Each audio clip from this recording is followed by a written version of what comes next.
Well, welcome back, everyone, to the Global Wrestling Federation Tribute Show. It's been almost 20 years since Supercard took the air on the ESPN network. And joining us is the gentleman who actually kicked off that show alongside Joe Pedicino and Scott Hudson, and that is the one and only Craig Johnson, Jon Horton. Are you on the line with us, Mr. Johnson? I am. Well, I haven't been called that in almost 20 years. Yes, I am on the line with you from Ballard, Washington, which is just outside of Seattle, where they're celebrating Norwegian Constitution Day. Norwegian Constitution Day. Yes, they are. Wow. The largest parade that they have in Seattle all year. Really? With a lot of hip-hip hurrah going on. Now, in Seattle, there's always rain on the parade, though, right?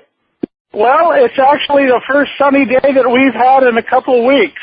Oh, really? And believe me, it's a joy to have a sun here. Our summer usually lasts about a day, but we actually have some sun today. It's very nice. Very cool, very cool. And, you know, it's great to have you on the show. It kind of dawned on me a few weeks ago that it's been 20 years since the debut of Global, and, you know, me being a 10-year-old kid at the time, it was the greatest thing ever to have daily wrestling on the ESPN network. And, you know, I looked you up and found you on Facebook, and I'm glad I did. And, again, welcome to the show. And I guess the first question I have to ask is, you know, looking back, can you believe it's been 20 years since Supercard was on the air? Well, considering I turned 48 last Thursday, thank you for making me feel old.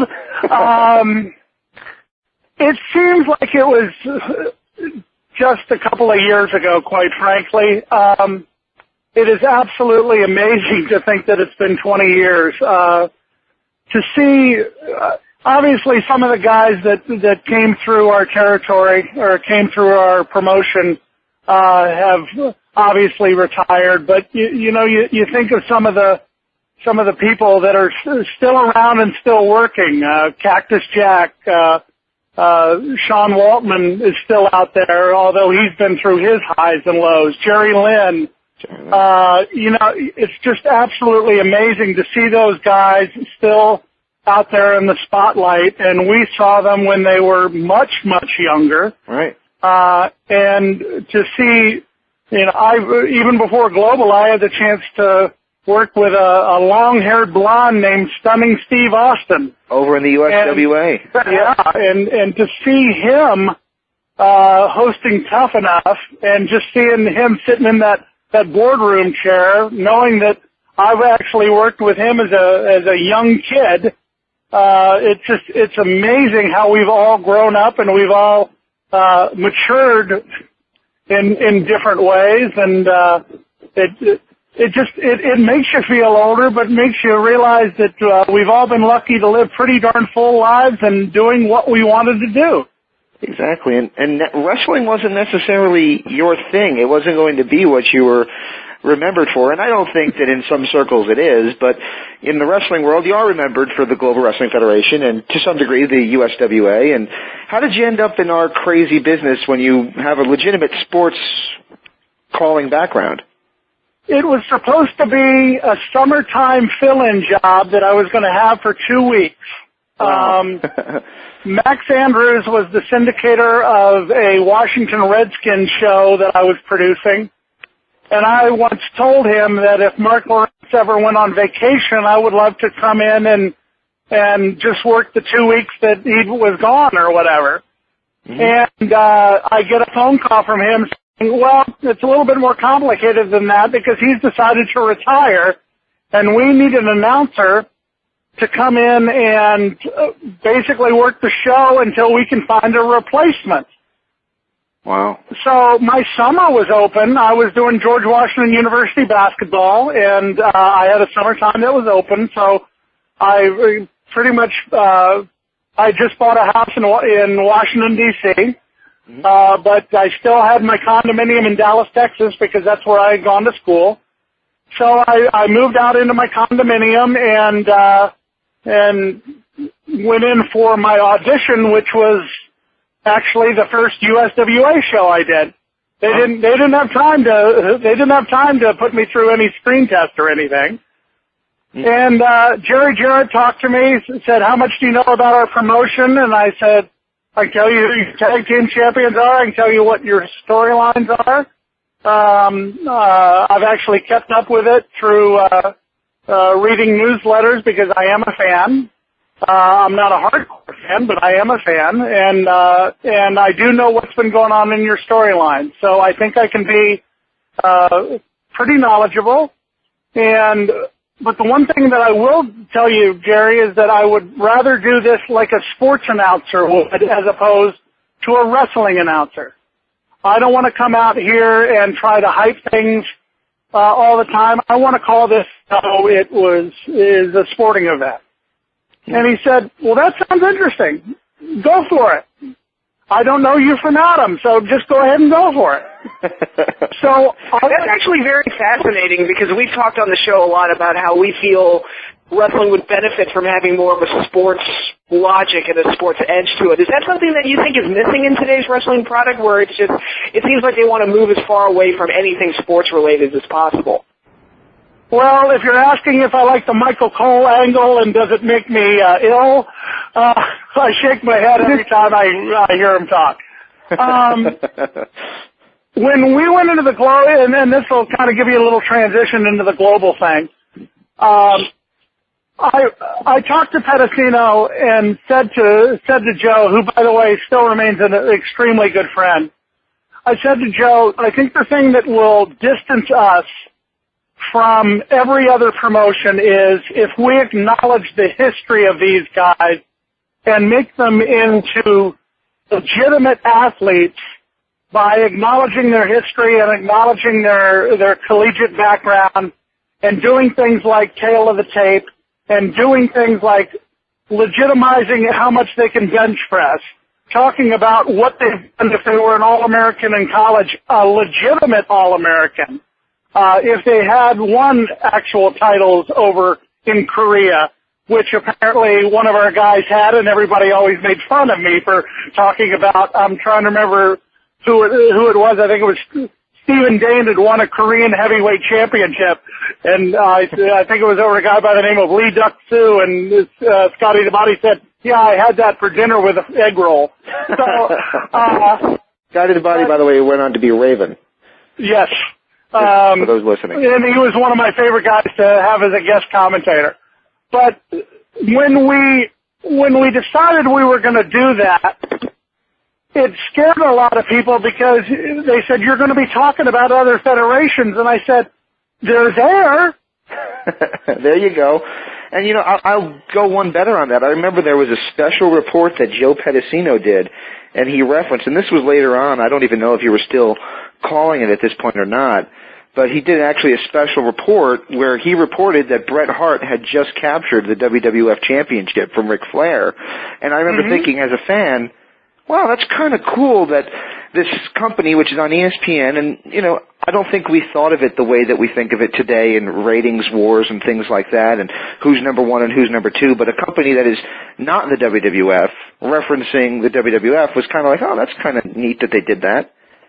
And when Cactus Jack signed a contract with WCW and left us, we said, Cactus Jack has been a wonderful wrestler. We have had him wrestle here in this area with World-Class Championship Wrestling, with the USWA, and now with the Global Wrestling Federation. He's gotten a wonderful offer with World Championship Wrestling, and we wish him the best of luck. We appreciate the time that he was here. And everybody's like, what in the hell are they doing? Yeah. And the fact is, Mick was very loyal to us and actually apologized to us for signing a contract. But the fact is, we didn't blow him off. We just said, Mick, thank you for telling us. Wow. And we treated him with respect. He treated us with respect. And to this day, you know, I saw Mick probably about, let's say about 10 years ago, and he never forgot that. Really? He said, you all always treated me with respect. And the fact is, those were the, you know, Bill Eadie was the guy that worked with us along with Joe Pedicino, and they always remembered that. I think that's why for an announcer that was only in the business a little over a year and a half, that people still within the business remember me for some reason. And that's because, A, the sportscaster mentality, And B, I never trashed anybody. You have ever in the time I was in there, I never trashed anybody, with the exception of some of the jokes we told in the Shinonamaki pose. But the fact was, I had a genuine affection for the business and a genuine respect for every single person I worked with, and I think the respect was mutual. That's very cool. And, we talked a little bit about Global, and you mentioned how you referenced the titles, but I do have to ask you, as an announcer, the opening episodes of Global were kind of hard to comprehend what story you were trying to tell about the lineage of the company. It was meant almost to feel like it was an international company that had finally hit in the U.S., but it was mostly with U.S. guys. I mean, there was obviously the international flavor there, but for the most part it was U.S. guys. Were you guys told to try to tell that story, or? Yeah, it was an idea to try to make it bigger than it was, because in actuality we had a bigger plan to begin with, and everybody has heard the fable or the myth of Olu Oliami and his Nigerian money and stuff. Yeah. And the fact was, Olu Oliami existed. I shook his hand in Memphis, Tennessee. The man existed. But Olu Oliami could have very easily been the guy who started every one of those letters that you received in your email that said, "I am a Nigerian prince." I've actually gotten those. He was the ultimate scam artist, and he had a lot of people close to Joe, and possibly Joe as well, wrapped around his finger. Wow. And he was a very shrewd con artist. And we thought we were going to have a lot more to work with than we did. And if it weren't for the Overstreet family and weren't for the mind of Bill Eadie and the heart of Joe Pedicino and the syndication of Max Andrews, we wouldn't have had any Global Wrestling Federation. And they put it together with their heart and their soul and their dedication to still go through with it, even though there wasn't this huge amount of money behind it. We had big dreams. We were going to do, and people always laugh at me when I say this, but we had plans to do the very first pay-per-view on an aircraft carrier. That was going to be our first pay-per-view, was on an aircraft carrier. You were going to actually do the matches on an aircraft carrier? On an aircraft carrier. And make it that sounds awesome. Proof. And that was how big we were dreaming. And the reason was my father had contacts within the military. He worked in the movie production business, and his main job was negotiating for the movie business to use military operations. Like my dad was behind the movie Top Gun. He arranged for the Miramar Air Force Base to be used for Top Gun. Oh, wow. That's the kind of things he did. So I said to my dad, "What do you think of a professional wrestling show on an aircraft carrier?" And he said, "It's doable. Let me know when you're ready to go to that spot." Wow. And of course we never got there. But that's the kind of thought process that Joe and Bill Eadie and eventually Eddie Gilbert and I, we were going towards that. Right. We had big dreams. Unfortunately, we just didn't have the finances to get there. Now, you've mentioned Bill Eadie a number of times, and we interviewed Bill Eadie about a year ago, and I feel like a fool because I had no idea that he was even part of the Global Wrestling Federation. We're talking about Demolition Axe. Yeah, he was a part of it. He was pretty much the booker for probably about the first 2 or 3 months. He did the initial tournament, and I think that he realized that things weren't ever going to get off the ground, and when we started not being able to fly people in and do the big kind of show that everyone thought we were going to be able to do, he said, maybe it's best that I take a step back. It wasn't anything anything awful. It wasn't anything unfriendly. He just said, you guys do your show. I'm going to go do my thing, and I appreciate you putting the trust in me. Once again, a friendly thing that just didn't happen to work out. But it was he got us off the ground. It was his creative mind that helped move things, and I'm pretty sure that he and Joe together were the ones that came up with the Patriot gimmick. And Del Wilkes could have very easily come out as a really muscular superstar, and they put a mask on top of him, and Del wasn't sure that it was going to work, but Bill and Joe were sure that this would take him to heights that he would have never have thought of, and sure enough, it did. The first time he came out, He was absolutely over.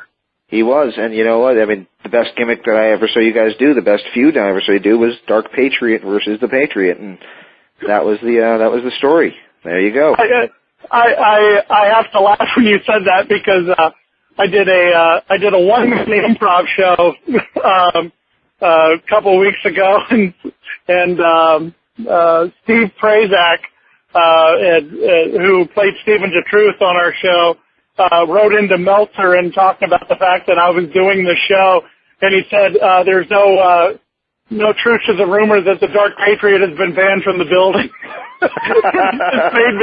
It made me crack up. That's actually something cool that I wanted to announce now, is that the Dark Patriot, Doug Gilbert, will be joining us in actually just a few weeks on the show as part of our tribute here to Global, so I thought that was pretty cool to tie in there. But I do want to mention this, kind of going along the same lines as when you mentioned the aircraft carrier and the dangers that were involved. You were gone by this point, but Global stayed around after you left, and they did one of the matches that had to be the craziest thing I've ever seen, and you might know where I'm going with it. It was Stan Lane versus Chaz in a bungee cord match. Any thoughts on that one?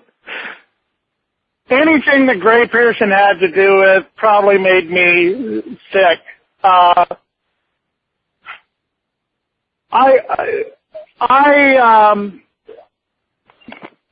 And you can tell that it's difficult for me to talk about this part. The Doyle King and whoever the guy was that replaced me originally. I don't even know. You know what? I was actually going to ask you that because I don't remember his name, but I do know Doyle. I can't even remember the guy's name, but the guy who got hit in the head and became Elvis. The stuff that they did on that show sickened me so much because it had the Global name on it.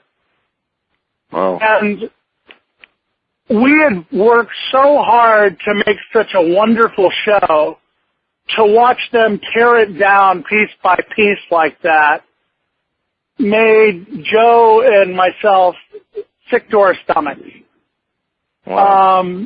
We had really hard to create a wrestling company that had some sort of, dare I say, legitimacy, in that we were trying to not only build characters, but build attachments between fans and wrestlers. Give them something more than, this is a character we're going to push down your throat. This is a wrestler that we want to get you to know. There's a reason we put cameras back in the locker rooms to show you, and it was something we actually got from American Gladiators. I'll tell you, I took that straight from American Gladiators when they showed the contestants and the gladiators warming up back there. It was just another way to provide connections between the wrestlers and the fans that showed you they're warming up for their match.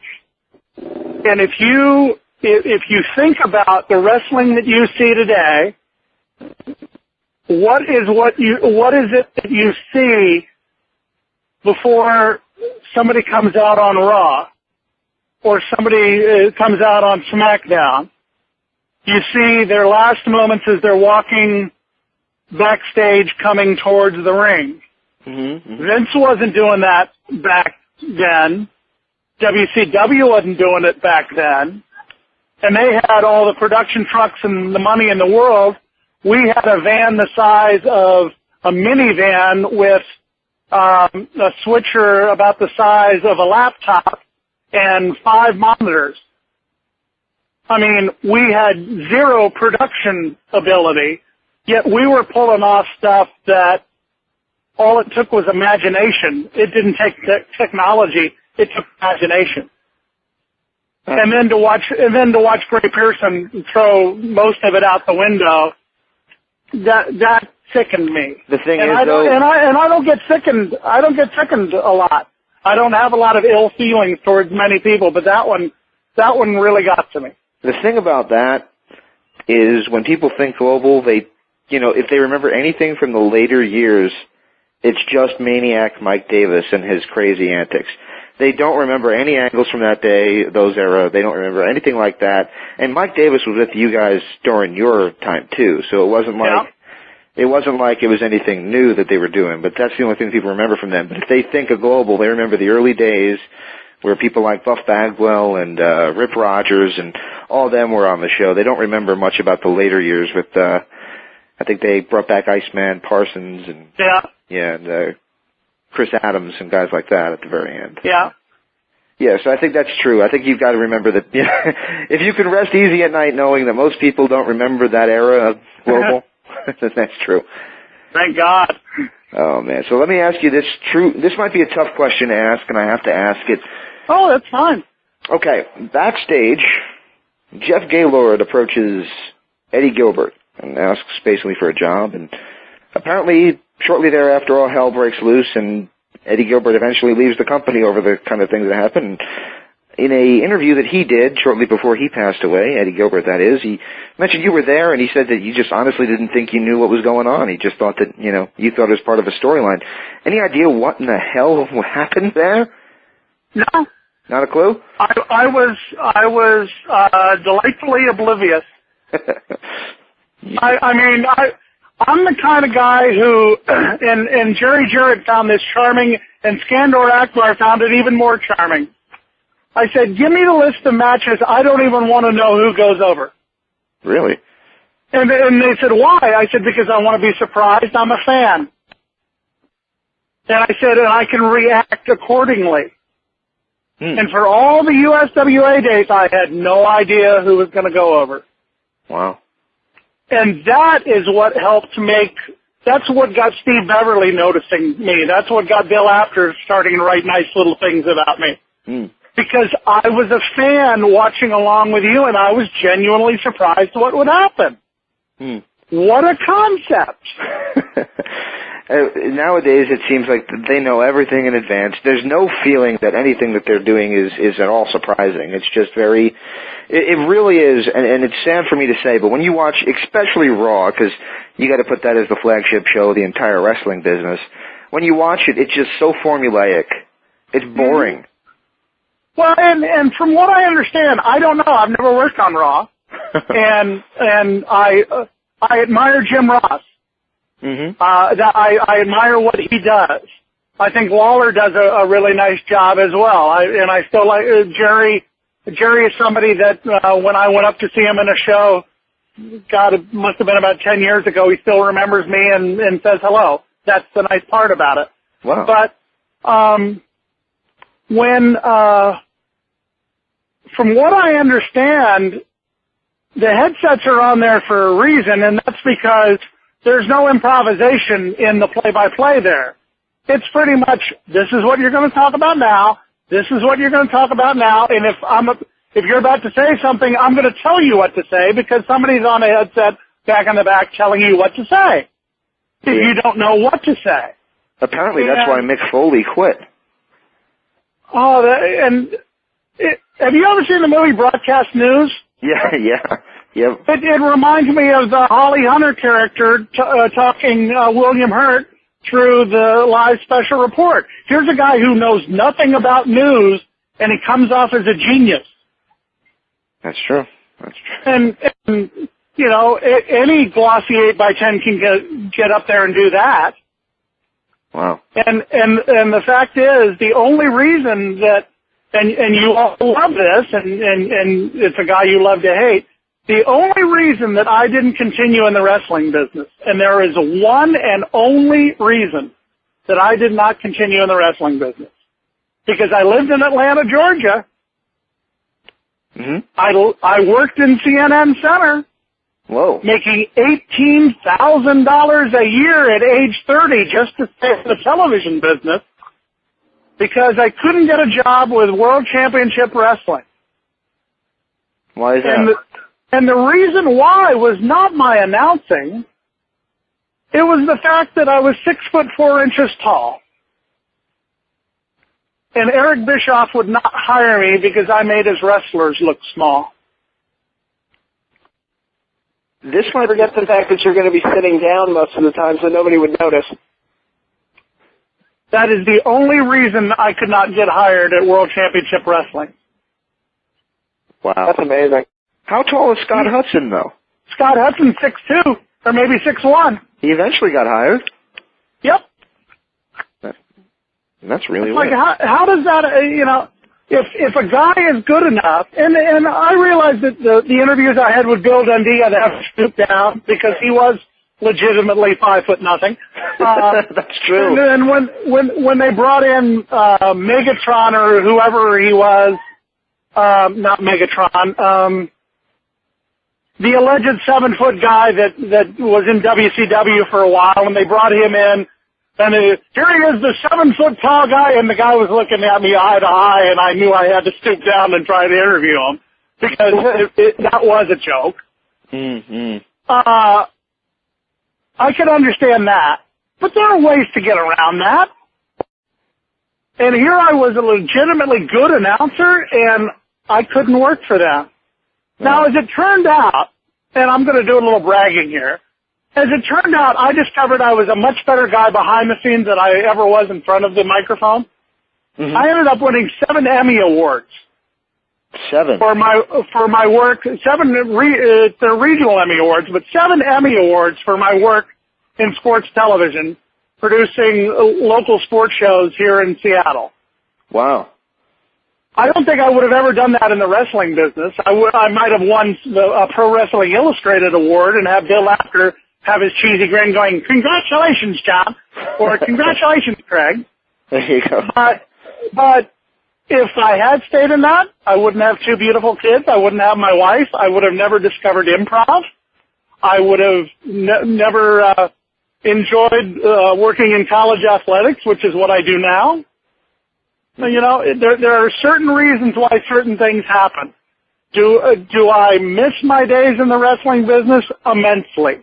It is one of my favorite times in the world. How do I make up for it now? I work in roller derby. Wow, you traded one thing for the other. That's pretty impressive. I don't announce it, and I'm a PA announcer where I bring out one of the teams. But that's how I make up for it. You and Queen Kong, right? I didn't know she was in that. She was in roller derby for a while, yeah. That's funny. Not Awesome Kong, Queen Kong, yeah.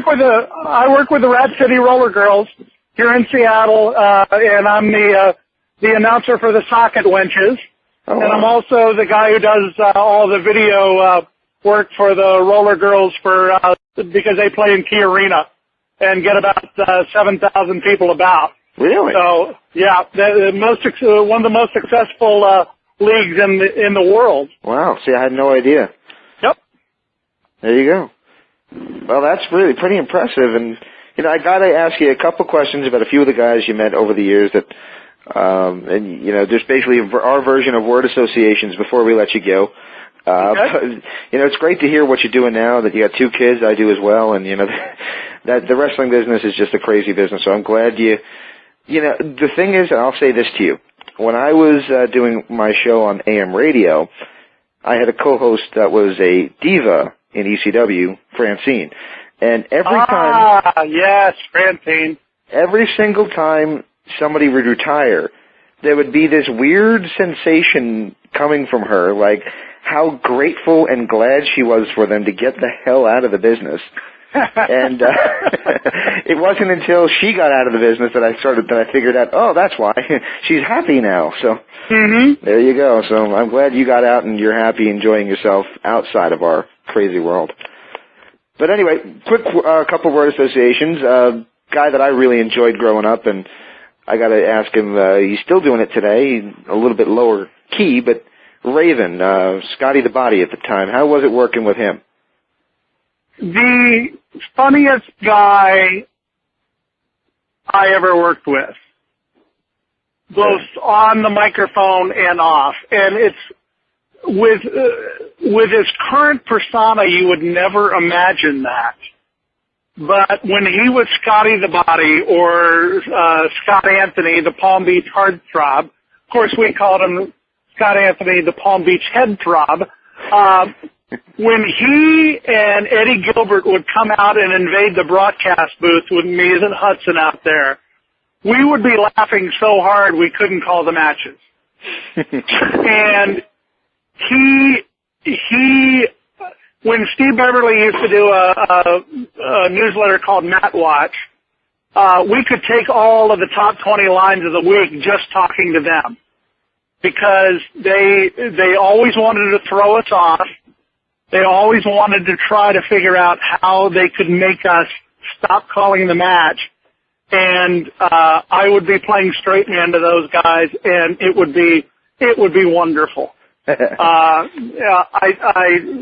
don't know how Scotty ended up with the dark character that he did, but still, he's one of my favorite guys in the business. I think he was, if you want my editorial comment, I think he was just following the trend of the music business. Yeah. Riding off the back of that, really. Yeah. You mentioned him, Scott Hudson. He was one of my groomsmen in my wedding. Really? You guys stayed that close, huh? Yeah. He and Prazak, Stephen the Truth, were both groomsmen at my wedding.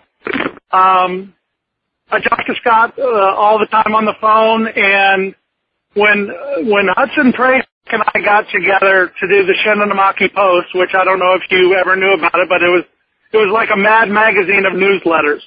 I never knew about it, no. Oh my Lord! Somehow I have to get you a copy of Postage Due, which was all the Shinonamaki Post put together. Oh wow! It was the comedy magazine you would have always imagined that a wrestling newsletter should be. And when we got together to do it, we laughed so hard and would be together for 4 hours, yet it would feel like we'd been together for days. One of genuinely the most funny, the most kind, the most wonderful guys that I know. Moving away from Atlanta and moving away from Pedicino and Bonnie Blackstone and Scott Hudson and Steve Prazak was a huge regret of mine. I love it here because I have family. I now have my family here and my job here in Seattle, but God, I miss Atlanta. And it's because I miss those people. Wow. And Scott Hudson is somebody. You don't hear this word a lot when you're talking guys to guys, but Scott Hudson is one of those people I love. And so is Joe Pedicino, and so is Steve Prazak, and obviously Bonnie Blackstone as well, because those people were my family back there. They took care of me when I left Global, and they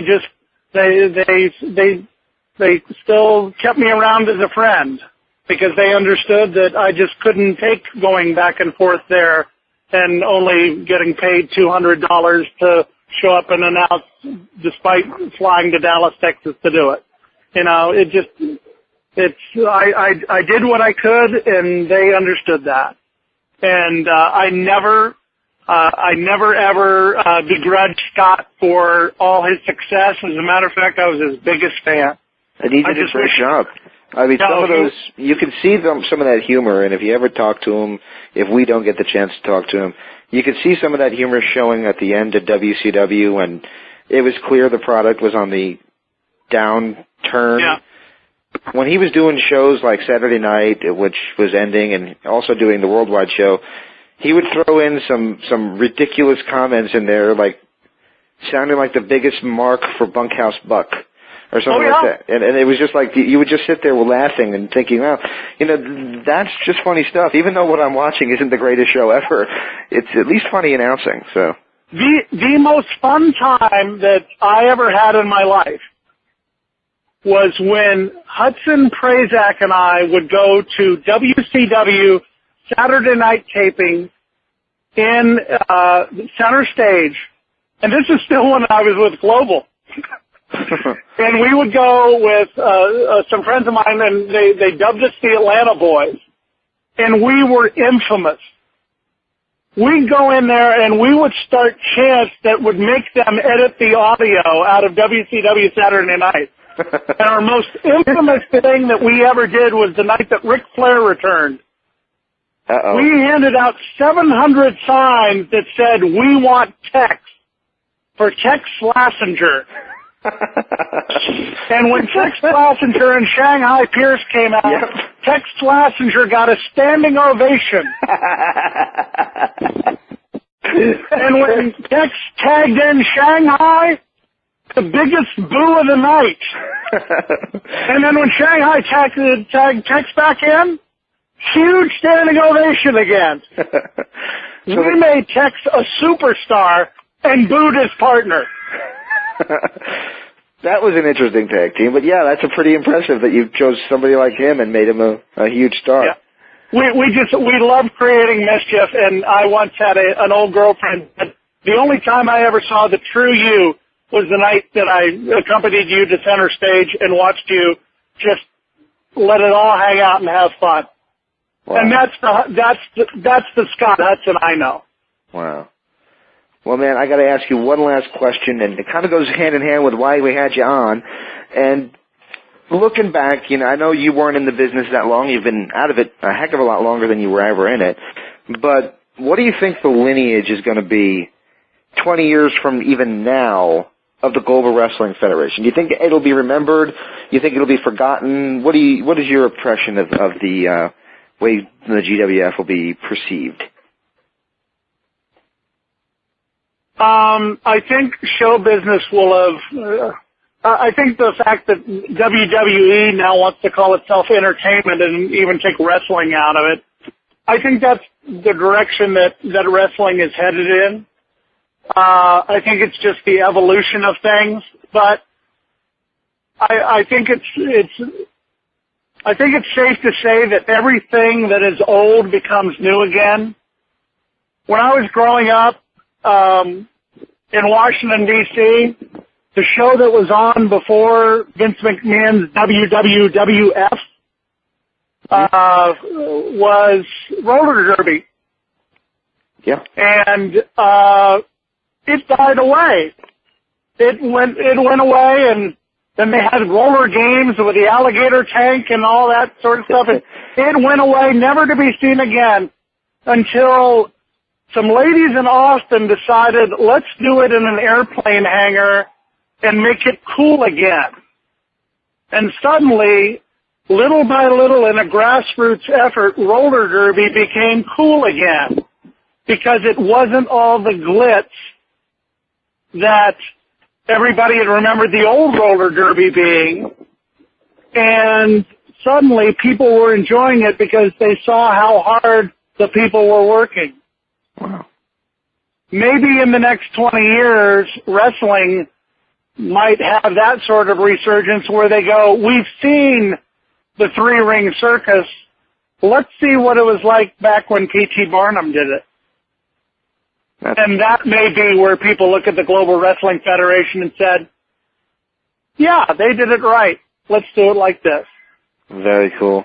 And you know what? There's a million questions I could ask you about the old friars at the Sportatorium and any number of crazy questions I could ask you, but for now I think we've taken up enough of your night, and we really can't thank you enough for stopping by. You know, truthfully, you were a part of my childhood. I don't say this to everyone, but it was a great honor for me to talk to you, and I really do appreciate you taking the time to offer your comments on a show that meant a lot to me and hopefully meant a lot to a lot of other people out there. This kind of tribute is my baby, and I hope that everyone out there, if they haven't already seen it, go on YouTube and any other means of which they can watch the old Global footage and remember it the way that I remember it, because it was pretty cool stuff back in the day.